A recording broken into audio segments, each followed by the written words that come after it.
Mi nombre es Manuel Gutiérrez Solís.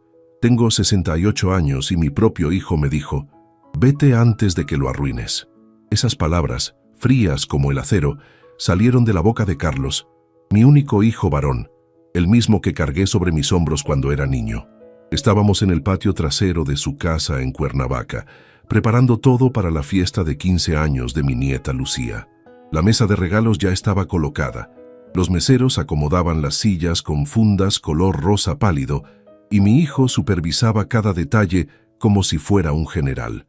Antes de continuar con la historia, por favor, haz clic en el botón de me gusta, suscríbete al canal y comenta desde dónde estás viendo. Tu ayuda es muy importante. Yo solo quería ayudar. Había madrugado para llegar desde mi pequeño departamento en Ciudad de México. 3 horas de camión para estar presente, para sentirme útil. Llevaba en las manos una caja de madera tallada, un regalo que fabriqué durante 2 meses para mi nieta. Un joyero con su nombre grabado a mano, con la técnica que aprendí después de 30 años como carpintero. Papá, mejor guarda eso, me dijo Carlos cuando vio la caja. Lucía ya no está para esas cosas.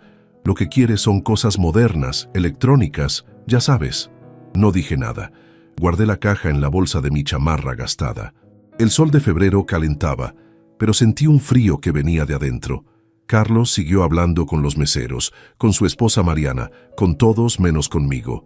Me senté en una silla alejada, observando cómo la familia que formé se movía sin necesitarme.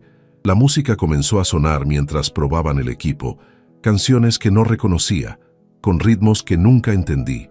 Vi a Lucía salir al patio con sus amigas, todas vestidas como si fueran mayores, con celulares en las manos, riendo de cosas que yo jamás comprendería. Mi nieta ni siquiera notó que yo estaba ahí. Deberías habernos avisado que vendrías, me dijo Carlos cuando por fin se acercó. No estaba en los planes que estuvieras desde tan temprano. Soy tu padre, le respondí con la voz quebrada. Soy el abuelo de Lucía. Sí, papá, pero las cosas han cambiado. Esta fiesta es diferente. Hay gente importante. Los padres de sus amigas, socios de la empresa. Tú no. No terminó la frase, pero entendí lo que quería decir. Yo no encajaba. Con mis manos callosas, mi ropa sencilla, mi manera de hablar. El padre de Carlos, el abuelo de Lucía, era una vergüenza para esta nueva vida que habían construido. ¿Quieres que me vaya?, pregunté con un nudo en la garganta. Fue entonces cuando lo dijo, mirando hacia otro lado, como si le hablara al viento. Vete antes de que lo arruines. Puedes venir mañana cuando todo haya terminado. Te llamaremos. 36 años criándolo. Noches sin dormir cuando se enfermaba. 2 trabajos para pagar su universidad. La hipoteca de la casa que vendí para que pusiera su negocio. Todo eso pasó frente a mis ojos mientras me ponía de pie con las piernas temblando. Salí por la puerta trasera, sin despedirme de nadie. Nadie notó que me fui. Caminé hasta la parada del autobús con la caja de madera en las manos, esa que había tallado noche tras noche, pensando en la sonrisa de mi nieta. Durante el viaje de regreso a la ciudad, con la frente apoyada en la ventanilla del autobús, recordé a mi padre. Él murió trabajando con las botas puestas, como decía orgulloso. Nunca llegó a viejo, nunca tuvo que enfrentar el desprecio de sus hijos. Tal vez fue mejor así. Al llegar a mi departamento, un cuarto con cocina en la colonia Doctores, me senté frente a la ventana. Las calles de la ciudad se oscurecían mientras pensaba en lo que había pasado. La caja seguía en mis manos, con el nombre de Lucía brillando en la madera pulida. Ese día entendí que para mi hijo y mi nieta, yo ya no existía. Era un fantasma, una reliquia incómoda de un pasado que preferían olvidar. El viejo Manuel, el carpintero, el hombre que una vez tuvo sueños, ya no tenía lugar en sus vidas. Me acosté sin cenar, pero no pude dormir. En la oscuridad, mientras escuchaba los ruidos de la ciudad, tomé una decisión. No sería yo quien rogara por migajas de afecto. No me convertiría en una sombra que espera una llamada que nunca llega. Si ellos podían seguir adelante sin mí, yo también podría hacerlo sin ellos. Al día siguiente, cuando el sol apenas comenzaba a asomarse entre los edificios, me levanté con una idea clara en la cabeza. Una idea que cambiaría mi vida y quizás la de aquellos que me habían dado la espalda. Porque aunque Carlos no lo supiera, su viejo padre todavía tenía mucho que decir y mucho por hacer. pero lo que no sabían es que yo tenía un plan que lo cambiaría todo. Después del funeral de Elena, la casa se volvió un lugar demasiado grande y vacío. Las paredes que levanté con mis propias manos ahora parecían encerrar solo recuerdos. Por las noches me sentaba en la mecedora que hice para ella cuando esperábamos a Carlos y miraba su foto sobre la mesita de la sala. A veces le hablaba, le contaba mi día, como si todavía pudiera escucharme. Sofía venía a verme 2 veces por semana. Traía comida, me ayudaba con la limpieza, se quedaba a platicar. Ella se había casado con Javier, un maestro como ella, y tenían 2 hijos pequeños, Daniel y Laura. Vivían en un departamento modesto en Coyoacán, con el sueldo justo de 2 maestros, pero siempre encontraban tiempo para el viejo Manuel. «Deberías venir a vivir con nosotros, papá», me ofreció Sofía varias veces. Los niños estarían felices, pero yo no quería ser una carga. Además, esa casa guardaba a Elena en cada rincón. No estaba listo para dejarla ir. Carlos, en cambio, casi no aparecía. Al principio, después de la muerte de su madre, venía una vez al mes. Luego las visitas se espaciaron. Siempre había una excusa: trabajo, viajes, compromisos. Cuando venía, pasaba más tiempo mirando su celular que conversando conmigo. Una tarde, hace unos 4 años, Carlos llegó sin avisar. Venía elegante, con traje y corbata. Se sentó en la sala y miró alrededor con cierto desdén. «Papá, tenemos que hablar de esta casa», me dijo sin rodeos. «Está muy descuidada». Era cierto. Mis ojos ya no veían como antes. Mis manos ya no tenían la fuerza para hacer reparaciones. La pintura se descascaraba en algunas paredes. El jardín que Elena cuidaba con tanto amor estaba abandonado. «Hago lo que puedo, hijo», le respondí. «Lo sé, pero no es suficiente». Su voz sonaba impaciente. «Esta zona se ha vuelto buena. El terreno vale mucho ahora. Deberías vender». Me quedé mirándolo, tratando de entender. La casa que construí, donde criamos a nuestros hijos, donde Elena y yo envejecimos juntos, ahora era solo un terreno con valor comercial. «¿Y dónde viviría yo?», pregunté.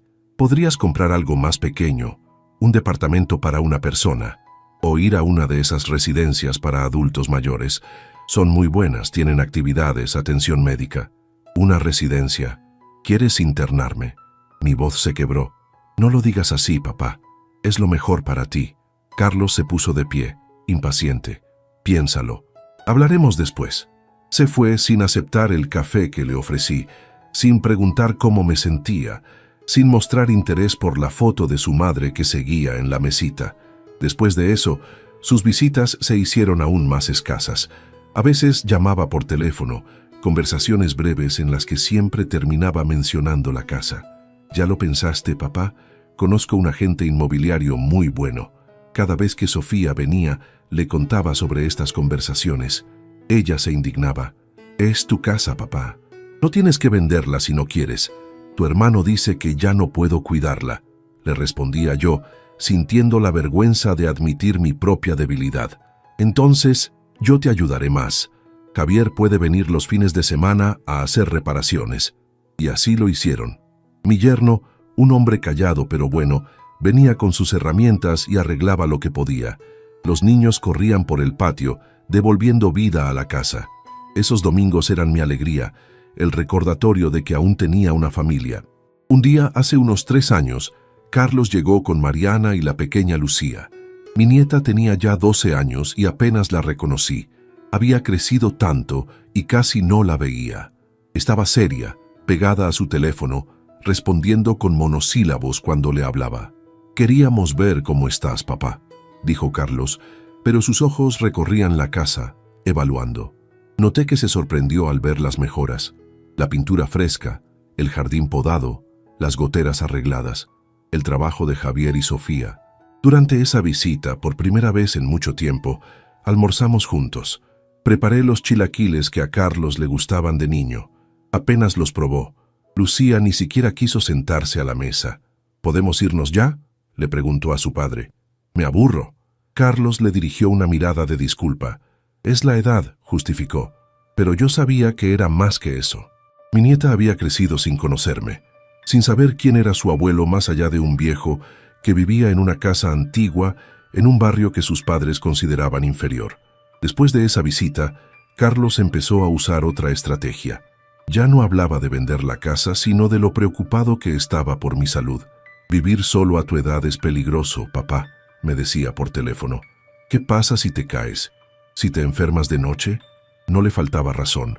A mis 65 años, los achaques eran más frecuentes. La artritis en mis manos, consecuencia de décadas trabajando la madera, me dificultaba tareas simples, pero no quería darle la razón. Un día, Sofía llegó alterada. Había hablado con Carlos. ¿Es cierto que te quiere llevar a una residencia, papá?, me preguntó indignada. Dice que es por mi bien, respondí avergonzado. ¿Y la casa? ¿Qué pasaría con ella? Quiere venderla. Dice que el dinero serviría para pagar la residencia. Sofía se sentó frente a mí, tomó mis manos entre las suyas. Sus manos suaves de maestra, sosteniendo mis manos ásperas, llenas de cicatrices del trabajo. Papá, esta casa es tuya. Tú la construiste. Mamá y tú nos criaron aquí.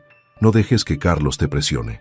Tu hermano dice que ya no puedo vivir solo, que soy demasiado viejo. Le confesé con un nudo en la garganta.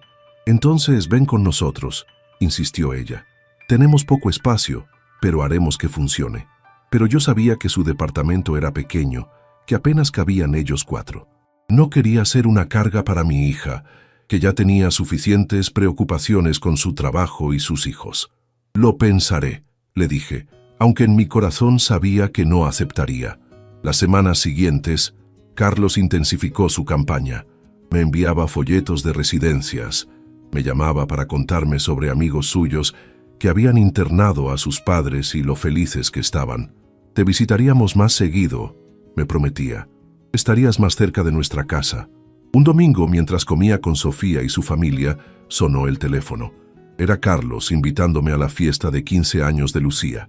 Será algo especial, papá. En nuestra casa de Cuernavaca. Quiero que estés ahí. Me emocioné. Por fin mi hijo me incluía en algo importante. Por fin podría estar cerca de mi nieta en un día tan especial para ella. Claro que iré, le dije con la voz quebrada por la emoción. Perfecto. Y quizás después podamos hablar de, ya sabes, tus planes futuros.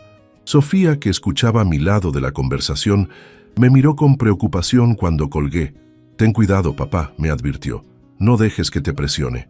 Es mi hijo, le respondí, y quiero ver a mi nieta. Los días siguientes los dediqué a preparar el regalo para Lucía. En mi pequeño taller en el patio trasero, ese que ya casi no usaba, comencé a tallar una caja de madera. Mis manos dolían, pero el recuerdo de cómo trabajar la madera seguía intacto. Tallé su nombre, adorné la tapa con flores, barnicé cada superficie hasta que brilló como el sol. El día antes de la fiesta, Sofía vino a verme. Miró la caja terminada y sonrió. Es hermosa, papá. A Lucía le encantará. Eso espero, le dije, aunque en mi corazón tenía dudas. ¿Quieres que te llevemos, Javier y yo?, me ofreció. No, hija, iré en autobús. Sé cómo llegar. Me abrazó antes de irse. Un abrazo largo, como si presintiera algo. Recuerda quién eres, papá, me dijo al oído. El hombre que construyó una vida con sus manos. La mañana siguiente a la fiesta de Lucía, me desperté con el primer rayo de sol que se coló por mi ventana. Había dormido mal, con la imagen de Carlos diciéndome que me fuera todavía fresca en la memoria. El rechazo dolía como una herida abierta, pero algo más profundo había despertado en mí. Una especie de resolución silenciosa que crecía con cada latido. Me levanté, preparé café y me senté frente a la ventana. Las calles de la colonia Doctores comenzaban a llenarse de vida. Vendedores ambulantes, trabajadores apresurados, madres llevando niños a la escuela. La vida seguía su curso, indiferente a mi dolor. En la mesa, junto a mi taza de café, estaba la caja que había tallado para Lucía. La acaricié con la punta de los dedos, sintiendo cada surco, cada detalle que mis viejas manos habían creado con amor. Decidí que no la guardaría. La pondría en la repisa, como recordatorio de lo que había perdido, pero también de lo que aún podía crear. El teléfono sonó. Era Sofía. ¿Cómo estás, papá? Su voz sonaba preocupada. Te estuve llamando anoche. Estoy bien, hija. Mentí. No quería preocuparla. ¿Cómo estuvo la fiesta de Lucía? Dudé un momento. Podía contarle todo, el rechazo, las palabras crueles, pero ¿para qué cargarla con más problemas? No pude quedarme, dije finalmente. Hubo un imprevisto. El silencio al otro lado de la línea me dijo que Sofía no me creía, pero no insistió. Vamos a visitarte el domingo, papá. Los niños quieren verte. Los estaré esperando, respondí, agradecido por tener al menos una hija que aún me quería en su vida. Después de colgar, tomé una decisión. No me quedaría esperando la próxima humillación. No seguiría siendo el viejo incómodo, la carga, el problema a resolver. Era hora de tomar las riendas de lo que me quedaba de vida. Ese mismo día fui al banco. La pequeña pensión que recibía cada mes apenas alcanzaba para sobrevivir, pero durante años había guardado algo. Un poco aquí, otro poco allá. El dinero que Elena y yo ahorramos para por si acaso. Ese por si acaso había llegado. Quiero cerrar mi cuenta, le dije a la señorita del banco. Sus ojos mostraron sorpresa. Un viejo cerrando su cuenta no era buena señal. ¿Está seguro, señor Gutiérrez?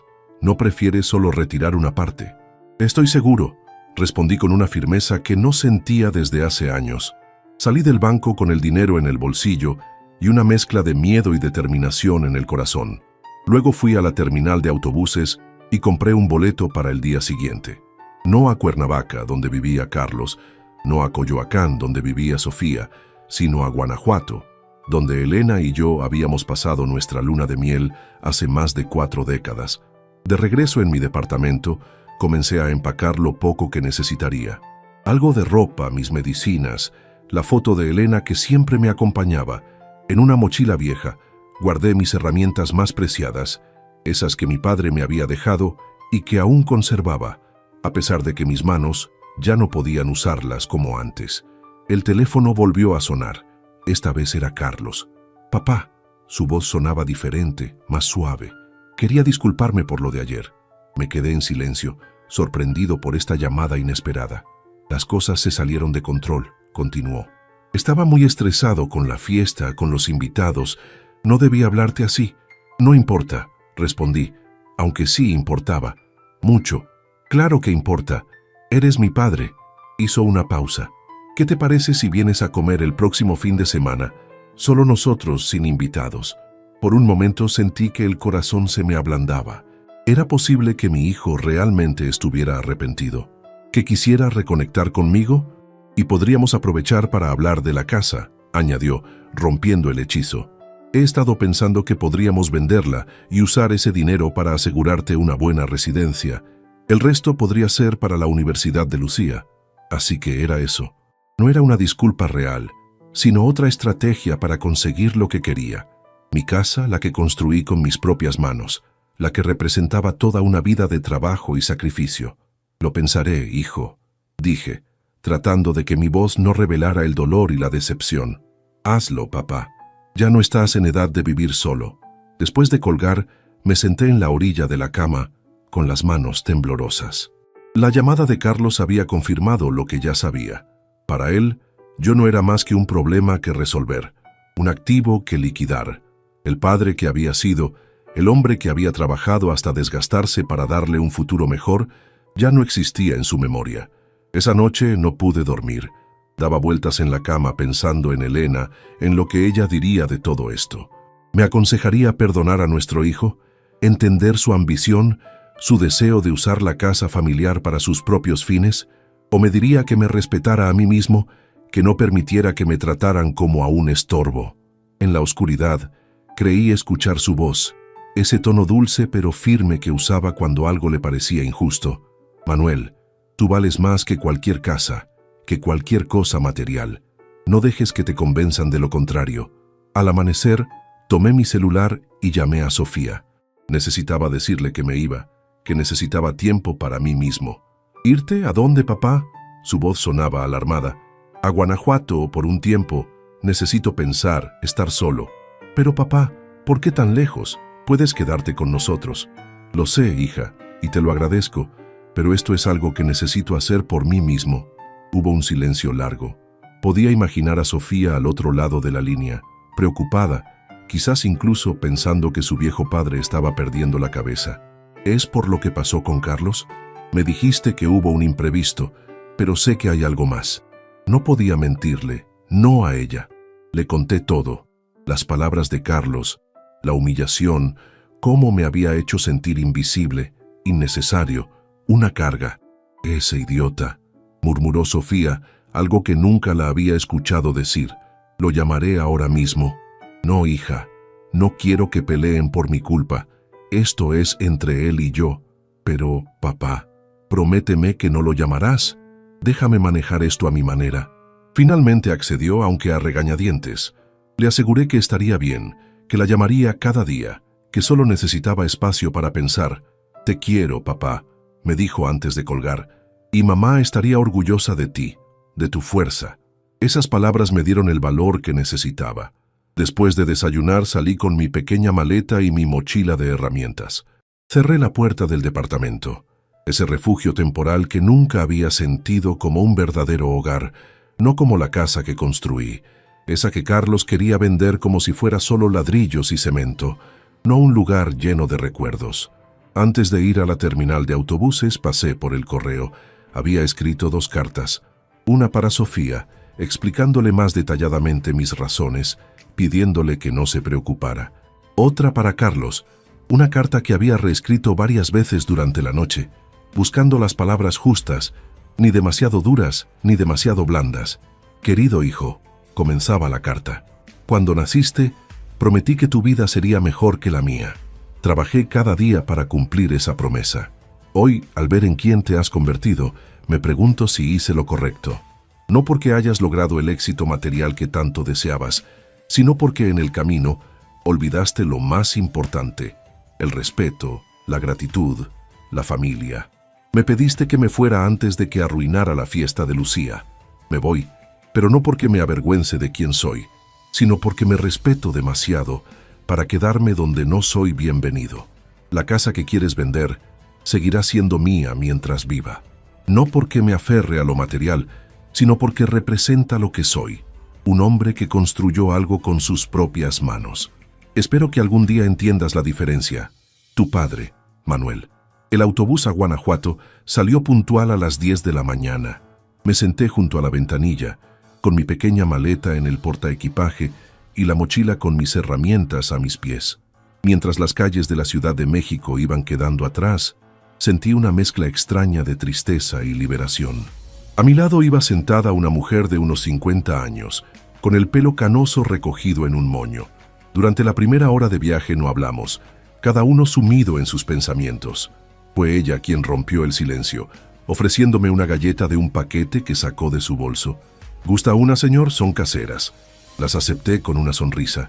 Estaban buenas, con un sabor a canela que me recordó a las que Elena solía hacer. ¿Va de visita a Guanajuato?, me preguntó. Algo así, respondí. No quería entrar en detalles con una desconocida. Yo vuelvo a casa, dijo ella sin que le preguntara. Estuve en México visitando a mi hijo y su familia. Tienen un bebé, mi primer nieto. Felicidades, le dije, sintiendo una punzada al pensar en Lucía, la nieta que apenas me conocía. ¿Y usted? ¿Tiene nietos?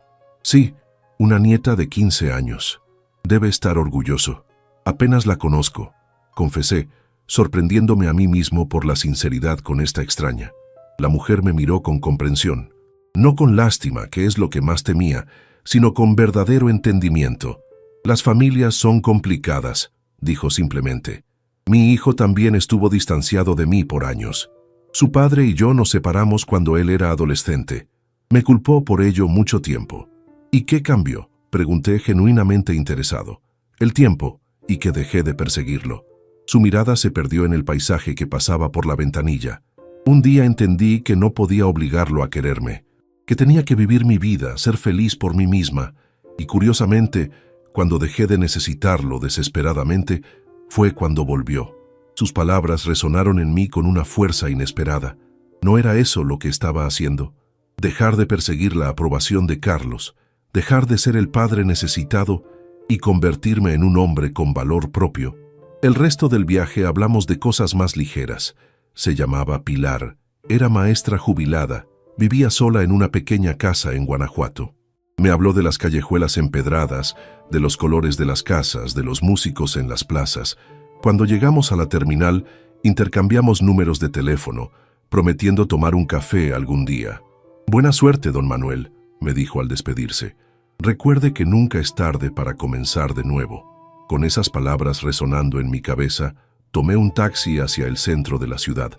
Había reservado una habitación en una pequeña posada, nada lujoso, pero limpio y acogedor.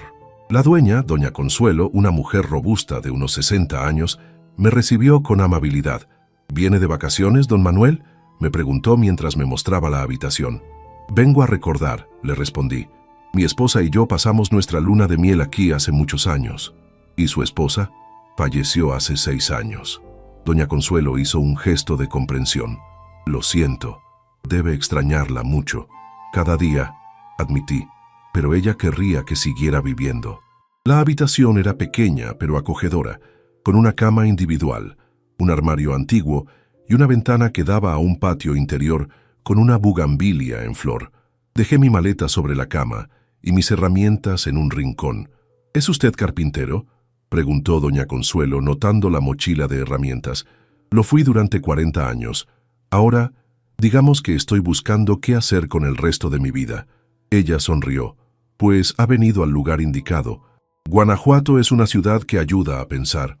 Esa tarde, después de descansar un poco, salí a caminar por las calles que Elena y yo habíamos recorrido juntos tantos años atrás. Algunas cosas habían cambiado, pero la esencia seguía ahí.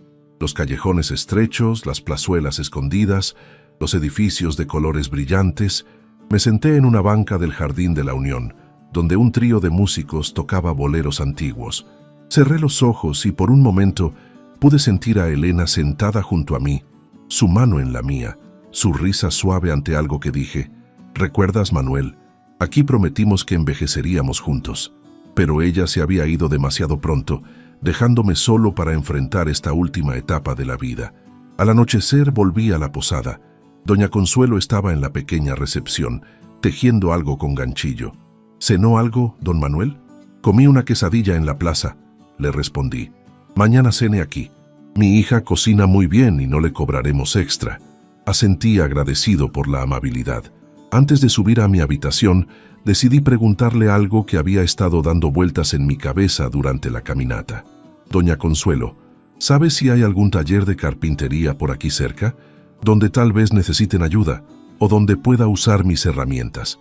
Ella pensó un momento. «Está el taller de don Emilio, a unas cuadras de aquí. Es un hombre mayor, como usted. Hace muebles artesanales, pero últimamente su vista no anda bien. Quizás él podría necesitar una mano. ¿Podría indicarme cómo llegar?» Doña Consuelo me dio las indicaciones y prometió presentarme ella misma al día siguiente. «Es mi primo», confesó con una sonrisa.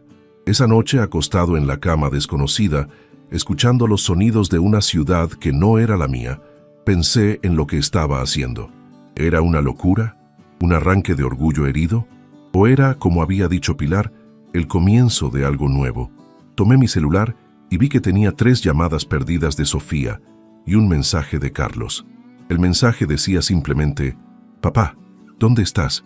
Pasé por tu departamento y no había nadie. Llámame». Llamé a Sofía primero. «Papá», estaba preocupada. «¿Llegaste bien?» «Sí, hija. Estoy en una posada muy linda. La dueña es muy amable». Carlos me llamó. «Está molesto porque no le avisaste que te ibas». Sentí una punzada de irritación. No sabía que debía informarle de mis movimientos. «Papá», su voz sonaba conciliadora. «Entiendo que estés dolido, pero es tu hijo». «Lo sé, Sofía, y porque es mi hijo me duele más lo que hizo». Hubo un silencio al otro lado de la línea. «¿Por cuánto tiempo te quedarás allá?», preguntó finalmente. «No lo sé. Necesito tiempo para pensar, para decidir qué quiero hacer con lo que me queda de vida». «Suenas. Está diferente, papá». «Me siento diferente», admití. «Por primera vez en mucho tiempo, siento que estoy tomando decisiones por mí mismo, no por lo que otros esperan de mí». Después de hablar un poco más, prometiéndole que estaría bien y que la mantendría informada, colgamos. No llamé a Carlos. En vez de eso le envié un mensaje. «Estoy bien. Necesito tiempo para mí. Por favor, respeta eso». A la mañana siguiente, me desperté con los primeros rayos del sol.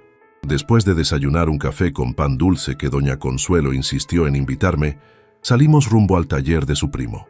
El taller de don Emilio estaba en un callejón estrecho, en la planta baja de una casa antigua. Un letrero desgastado anunciaba «Carpintería artesanal, desde 1967».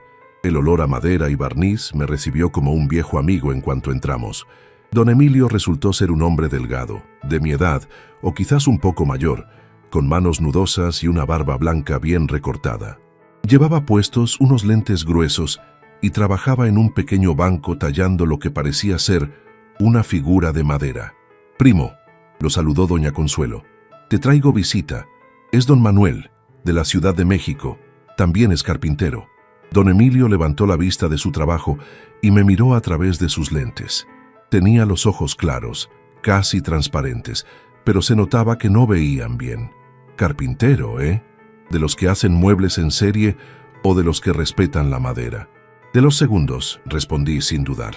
«Aprendí el oficio de mi padre y de un viejo maestro. Nunca usé máquinas y podía usar mis manos». Don Emilio sonrió, mostrando algunos huecos en su dentadura.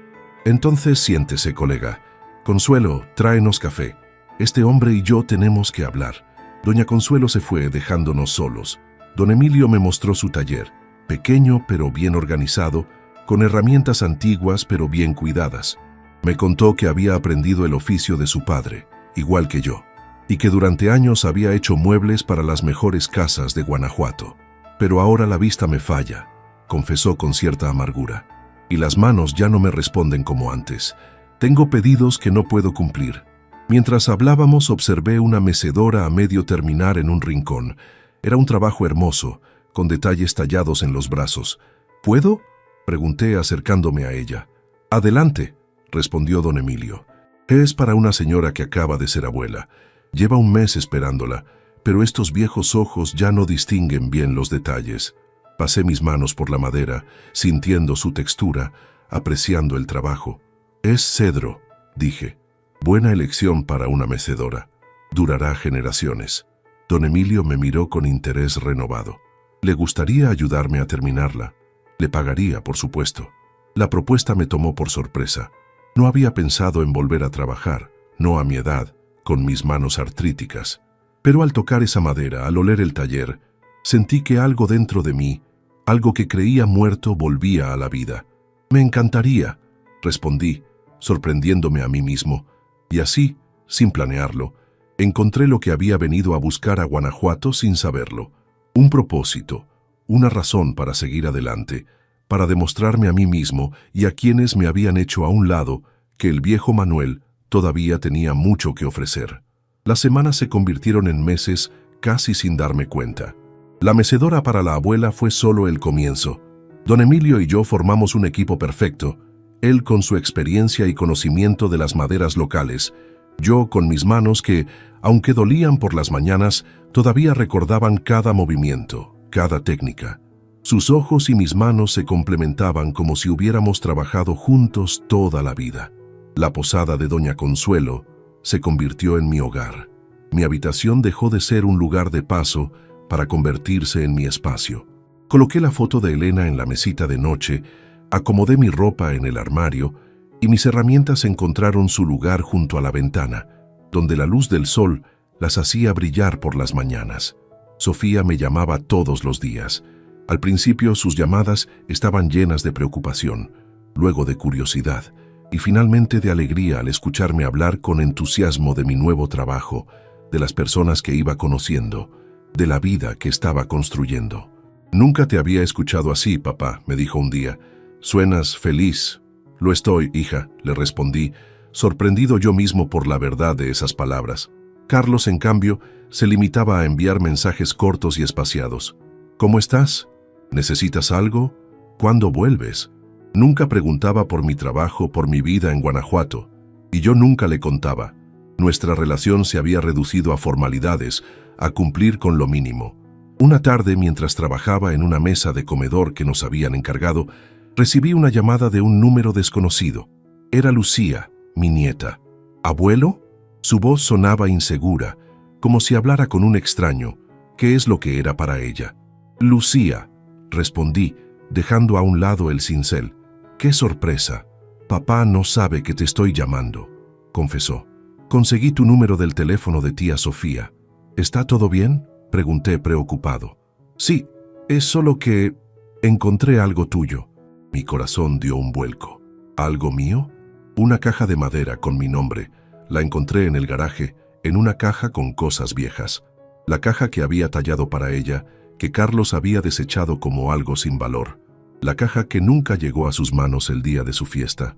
La hice para ti, dije simplemente, para tu fiesta de 15 años. Hubo un silencio al otro lado de la línea. Luego, es hermosa, abuelo. Nunca había visto algo así. Sentí un nudo en la garganta. Me alegro que te guste. Papá dice que eres carpintero. Lo fui durante muchos años y lo sigo siendo aquí en Guanajuato. ¿Podrías enseñarme algún día?, preguntó sorprendiéndome. Me gusta dibujar, crear cosas con las manos. Claro que sí, respondí, tratando de controlar la emoción en mi voz. Cuando quieras. Hablamos unos minutos más. Me contó de la escuela, de sus amigas, de su interés por el arte. No mencionó a Carlos ni por qué había buscado mi número. Cuando nos despedimos, prometió volver a llamar pronto.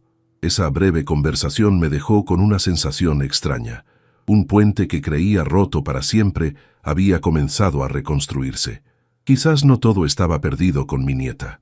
El pedido de la mesa de comedor venía de una familia adinerada de la ciudad. Don Emilio me explicó que eran clientes importantes, coleccionistas de arte que apreciaban el trabajo artesanal. La mesa debía ser especial, con incrustaciones y tallas que contaran una historia. Les dije que tenía a un maestro de la Ciudad de México trabajando conmigo, me confesó don Emilio. Se entusiasmaron mucho. Trabajamos en esa mesa durante semanas. Yo tallé en el borde escenas de la ciudad, callejones, plazuelas, músicos, todo lo que había capturado mi mirada durante mis caminatas. Don Emilio se encargó de las incrustaciones, combinando maderas de diferentes tonos para crear patrones geométricos en la superficie. El día de la entrega, los dueños de la casa nos invitaron a cenar. Era una mansión antigua en lo alto de la ciudad, con una vista espectacular. El comedor, donde instalamos la mesa, era amplio, con techos altos y un candelabro de cristal. La señora de la casa, una mujer elegante de unos 60 años, examinó cada detalle de nuestro trabajo con ojos expertos. «Es extraordinaria», dijo finalmente, «especialmente estas tallas. Tienen alma». «Son obra de don Manuel», explicó don Emilio con orgullo. «Tiene manos de artista». Durante la cena me preguntaron por mi historia, cómo había llegado a Guanajuato, por qué había dejado la Ciudad de México. Les conté una versión resumida, sin entrar en los detalles dolorosos. «Así que tiene familia allá», dijo el señor mientras nos servían el postre. «¿No los extraña?» «A mi hija y sus niños, sí», admití, «pero aquí he encontrado una nueva vida». «Entiendo», dijo él asintiendo. «A veces uno necesita reinventarse, especialmente a nuestra edad». Mientras volvíamos caminando a nuestros respectivos hogares, don Emilio me confesó algo. «Tengo 73 años, Manuel. Mis hijos quieren que me jubile, que cierre el taller, que me vaya a vivir con alguno de ellos. Pero este taller es mi vida. Si lo cierro, me muero». Reconocí en sus palabras mi propio miedo, ese que me había hecho aferrarme a mi casa en la Ciudad de México. «Te entiendo perfectamente», le dije. «¿Y qué has decidido?» «Que sigan esperando», respondió con una sonrisa. «Mientras estas manos puedan moverse, seguiré trabajando». Esa noche, al volver a la posada, encontré un mensaje de Carlos. Era más largo de lo habitual. «Papá, Lucía me contó que habló contigo. Me dijo que la caja de madera la hiciste tú. No lo sabía. Pensé que era algo que habías comprado. Lamento haberla guardado sin dársela. Lucía quiere visitarte. Dice que quiere conocer Guanajuato y aprender carpintería. No sé si es buena idea, pero me dijo que, si no la llevaba, iría por su cuenta cuando cumpla 18. Es tan terca como tú. ¿Podríamos hablar sobre esto?» Me quedé mirando el mensaje durante largo rato. ¿Era una disculpa? No exactamente. ¿Un intento de acercamiento? Quizás. Pero lo importante era Lucía, ese puente inesperado entre Carlos y yo. Le respondí: «Lucía será bienvenida cuando quiera venir. Tú también, hijo». A la mañana siguiente, recibí otro mensaje. La llevaré el próximo fin de semana si te parece bien. Todo sucedió muy rápido después de eso. Hablé con doña Consuelo, quien inmediatamente ofreció su mejor habitación para mi nieta. Y para su padre también, claro, añadió, aunque con menos entusiasmo. Le conté a don Emilio que me dio el fin de semana libre. La familia es lo primero, dijo, y quizás podamos interesar a la niña en el oficio. Hacen falta jóvenes que valoren el trabajo con las manos. Sofía llamó emocionada por la noticia. Es un comienzo, papá. No esperes demasiado de Carlos, pero es un paso. Yo intentaba mantener mis expectativas bajo control. ¿Qué esperaba de esta visita? ¿Una reconciliación milagrosa? ¿Un reconocimiento de los errores cometidos? Sabía que era improbable. Carlos venía por Lucía, no por mí, y eso debía ser suficiente. Los días previos a su llegada los pasé limpiando mi habitación, preparando un pequeño espacio en el taller de don Emilio, donde Lucía pudiera experimentar con la madera, comprando pequeños regalos, un cuaderno de dibujo, un juego de lápices, un libro sobre arte guanajuatense. El viernes por la tarde me senté en la pequeña recepción de la posada, esperando. Doña Consuelo me trajo un café. Tranquilo, don Manuel, todo saldrá bien. Cuando finalmente llegaron, me sorprendió lo mucho que Lucía había cambiado en estos meses. Estaba más alta, su rostro había perdido algo de la redondez infantil. Venía vestida de manera sencilla, con jeans y una camiseta, el pelo recogido en una coleta, muy diferente de la adolescente arreglada que había visto en su fiesta. Carlos, en cambio, parecía el mismo. Traje impecable, maletín en mano, ese aire de hombre ocupado e importante. Pero había algo diferente en su mirada cuando nos saludamos, una especie de incomodidad, como si no supiera exactamente qué hacer o decir.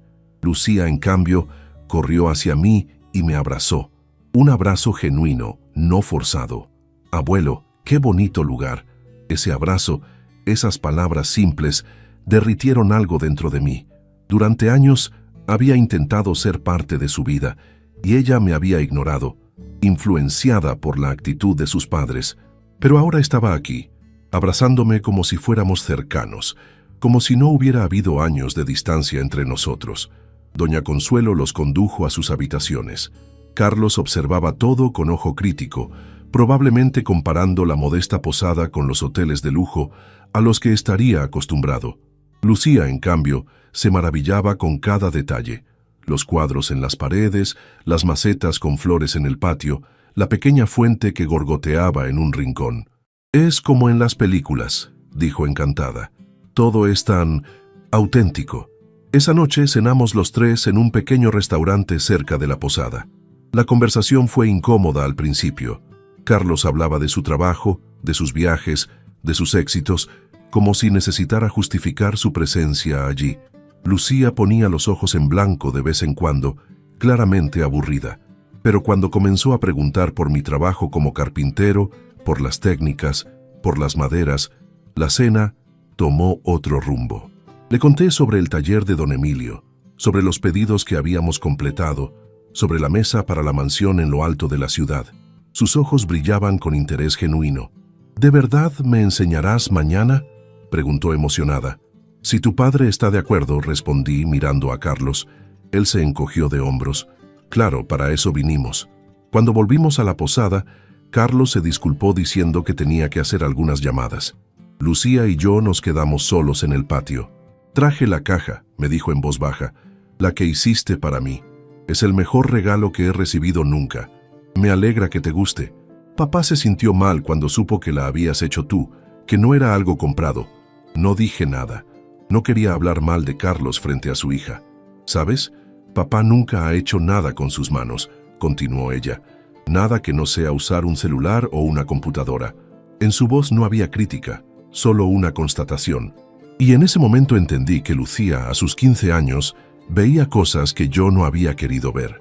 Que mi hijo, con todo su éxito material, quizás había perdido algo esencial en el camino. Y que ella, de alguna manera, lo lamentaba. Han pasado 6 meses desde que Lucía y Carlos vinieron a Guanajuato. Ese fin de semana cambió muchas cosas, algunas evidentes, otras más sutiles.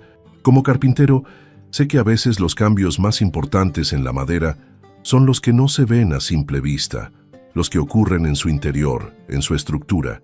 El sábado de aquella visita, llevé a Lucía al taller de don Emilio. Le presenté a mi amigo y mentor, le mostré las herramientas, le expliqué las diferentes maderas y sus propiedades. Sus ojos brillaban con cada descubrimiento. Sus preguntas eran inteligentes, su entusiasmo contagioso. Nunca había tocado algo así, dijo mientras pasaba sus dedos por un trozo de cedro recién cortado. Huele a vida. Le enseñé a usar un formón simple, a seguir la veta de la madera, a respetar su naturaleza. Sus primeros intentos fueron torpes, como los de cualquier principiante, pero había en ella una paciencia y una determinación que me recordaron a mí mismo a su edad. «Tienes buenas manos», le dijo don Emilio, observándola trabajar. «Y buen ojo, eso nos enseña». Carlos se unió a nosotros por la tarde. Parecía incómodo en el taller, fuera de lugar entre virutas de madera y herramientas antiguas. Pero algo cambió cuando vio a su hija trabajando, concentrada, creando algo con sus propias manos. «No sabía que te interesaran estas cosas», le dijo, sorprendido. «Hay muchas cosas que no sabes de mí, papá», respondió ella sin levantar la vista de su trabajo. La respuesta pareció dolerle. Se quedó en silencio, observándonos trabajar. Después de un rato preguntó si podía intentarlo él también. «Claro», le dije ofreciéndole un trozo de madera suave y un formón bien afilado. «Comienza despacio, deja que la herramienta haga el trabajo». Sus manos, acostumbradas a teclear en computadoras y firmar documentos, eran torpes con las herramientas. Se frustró rápido, dejó el formón a un lado. «Esto no es lo mío», dijo, como disculpándose. «Es cuestión de práctica», respondió don Emilio. «Nadie nace sabiendo». «Algunos tenemos otras habilidades», dijo Carlos a la defensiva. «Cada quien lo suyo». Lucía lo miró con algo parecido a la lástima. «¿Nunca te enseñó el abuelo?». La pregunta quedó flotando en el aire. Carlos me miró y por un momento vi en sus ojos al niño que pasaba las tardes en mi taller, antes de que la ambición y el deseo de una vida diferente lo alejaran de mí, de mis enseñanzas, de mi mundo. «Lo intenté», respondí suavemente, «pero tu padre tenía otros intereses». Esa noche, mientras Lucía descansaba, Carlos y yo nos quedamos solos en la terraza de la posada. El cielo estaba lleno de estrellas. El aire fresco de la montaña nos envolvía. «Es una buena niña», dije, rompiendo el silencio. «Tiene talento». «Siempre ha sido diferente», respondió él. «Sensible, observadora. A veces no la entiendo. Se parece a tu madre». Carlos suspiró. «¿Sabes qué me dijo el otro día? Que quiere estudiar artes, no administración como yo. Dice que quiere crear, no solo ganar dinero». No respondí. No era mi lugar juzgar las elecciones de mi hijo ni las aspiraciones de mi nieta. «Trabajé toda mi vida para darle lo mejor», continuó, «para que no tuviera que esforzarse como nosotros. Y lo conseguiste», le dije. «Tiene todo lo material que pueda desear. Ahora está descubriendo qué más necesita». Nos quedamos en silencio un largo rato. Finalmente, Carlos habló de nuevo, su voz más baja, casi vulnerable. «Cuando vi la caja que hiciste para ella, recordé aquel caballo de madera que me tallaste cuando cumplí 6 años. ¿Te acuerdas?». «Claro que me acuerdo. Te pasabas horas jugando con él». «Lo conservo todavía», confesó. «Está en mi despacho, en un estante». Sentí un nudo en la garganta. Nunca hubiera imaginado que Carlos guardara algo así, algo tan simple, tan alejado de su vida actual de lujos y apariencias. «Papá», dijo después de otro largo silencio. «Lamento lo que pasó en la fiesta de Lucía. No tengo excusa. No era exactamente una disculpa, pero era más de lo que esperaba». «Está olvidado», respondí, aunque no era del todo cierto. El dolor seguía ahí, atenuado pero presente, como una vieja herida que duele cuando cambia el clima. «No sé por qué dije eso», continuó. «Estaba estresado, preocupado por impresionar a los invitados, a los socios de la empresa. No es justificación, lo sé. Cada quien tiene sus prioridades, hijo. Las tuyas son diferentes a las mías». «¿Volverás a casa?», preguntó cambiando de tema. «Esta es mi casa ahora», respondí con calma. «Aquí tengo un propósito, amigos, un trabajo que me respeta. ¿Y la casa de Iztapalapa? ¿Qué pasará con ella?». Ahí estaba de nuevo, la preocupación por lo material. «Seguirá siendo mía mientras viva», respondí firmemente. «Después, ya veremos». No insistió. Algo había cambiado en nuestra relación.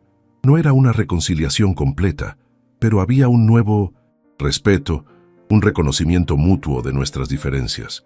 Cuando se marcharon el domingo, Lucía me abrazó fuerte y prometió volver pronto. Carlos me dio la mano, un gesto formal pero sincero. «Cuídate, papá», me dijo, «y gracias por este fin de semana». Desde entonces, Lucía ha venido a visitarme una vez al mes, a veces sola, tomando el autobús desde la Ciudad de México, con el permiso a regañadientes de sus padres, a veces con Sofía y sus primos. Nunca más con Carlos, aunque él llama ocasionalmente, conversaciones breves pero cordiales. La caja que Lucía comenzó a tallar aquel sábado ha evolucionado en algo más ambicioso. Don Emilio y yo la estamos enseñando a hacer un escritorio pequeño, con cajones y compartimentos secretos. Es un proyecto a largo plazo, que tardará meses, quizás años en completarse, pero no hay prisa. Lo importante es el proceso, no el resultado. «¿Crees que podría ser carpintera profesional?», me preguntó un día mientras lijaba una pieza con esmero. «Podrías ser lo que quisieras», le respondí. «Tienes talento, perseverancia e inteligencia. Eso es todo lo que necesitas». «Papá dice que no hay futuro en los oficios manuales», confesó, «que todo se fabricará con máquinas e impresoras 3D. Tu padre ve el mundo a su manera», le dije, «y no está del todo equivocado. Pero siempre habrá quien valore lo hecho a mano, lo único, lo que tiene alma. No todo puede reducirse a su utilidad o a su precio». Mi vida en Guanajuato se ha establecido en una rutina tranquila y satisfactoria. Sigo viviendo en la posada de Doña Consuelo. Aunque ahora pago un alquiler justo, no acepto caridad. Trabajo con don Emilio 5 días a la semana. Nuestro taller se ha hecho conocido, tenemos pedidos para meses. A veces doy pequeños talleres para turistas, enseñándoles lo básico de la talla en madera. El dinero no es mucho, pero es suficiente. Tengo un techo, comida en la mesa, amigos con quienes compartir una cerveza al atardecer, y tengo mi dignidad intacta. Sofía viene a verme regularmente. La última vez trajo a su esposo y a los niños. Nos sentamos todos en el Jardín de la Unión, comiendo nieves, escuchando a los músicos. «Te ves bien, papá», me dijo. «Más joven, más vivo». La casa en Iztapalapa sigue ahí, cerrada pero no abandonada. Javier va una vez al mes a revisar que todo esté en orden, a pagar los servicios. No sé qué haré con ella eventualmente. Quizás se la deje a Sofía o a mis nietos, no a Carlos, que no la valoraría. O quizás la venda algún día, cuando esté listo para soltar ese último vínculo con mi vida anterior. Elena habría aprobado mis decisiones, estoy seguro. Ella siempre decía que la vida es demasiado corta para vivirla complaciendo a otros. «Sé fiel a ti mismo, Manuel», me decía. «Es lo único que puedes llevarte cuando te vayas». A veces, en las noches, saco su foto y le cuento mi día, como lo hacía en la soledad de mi departamento en la Ciudad de México. Pero ahora, mis relatos son diferentes. Le hablo de los proyectos en el taller, de las visitas de Lucía, de los amigos que he hecho aquí. Ya no hay amargura en mis palabras. No hay ese peso que me aplastaba el pecho. Ayer cumplí 69 años. Doña Consuelo organizó una pequeña fiesta en el patio de la posada. Don Emilio trajo tequila, los vecinos trajeron comida, hubo música y risas. Sofía vino con su familia. Lucía llegó por sorpresa, trayendo un pastel que había horneado ella misma. Carlos no vino, pero envió un mensaje y un regalo, una caja de herramientas nuevas de buena calidad. El mensaje decía simplemente: «Para tus manos que aún tienen mucho que crear. Feliz cumpleaños, papá». No es una relación perfecta, pero es un comienzo. Y a mi edad he aprendido que los comienzos son valiosos, incluso los tardíos. Mi hijo me dijo una vez: «Vete antes de que lo arruines», y me fui, pero no para esconderme, no para desaparecer. Me fui para encontrarme a mí mismo, para recordar quién era más allá de ser padre y abuelo. Me fui para demostrar principalmente a mí mismo que el viejo Manuel todavía tenía valor, todavía tenía algo que ofrecer al mundo. Y en ese proceso, sin buscarlo, recuperé algo que creía perdido para siempre: el respeto. El respeto de otros, sí, pero sobre todo, el respeto por mí mismo. Si mi historia te conmovió, te invito a suscribirte a este canal para conocer más relatos como este. Tu apoyo es lo que me da fuerzas para seguir compartiendo estas experiencias de vida.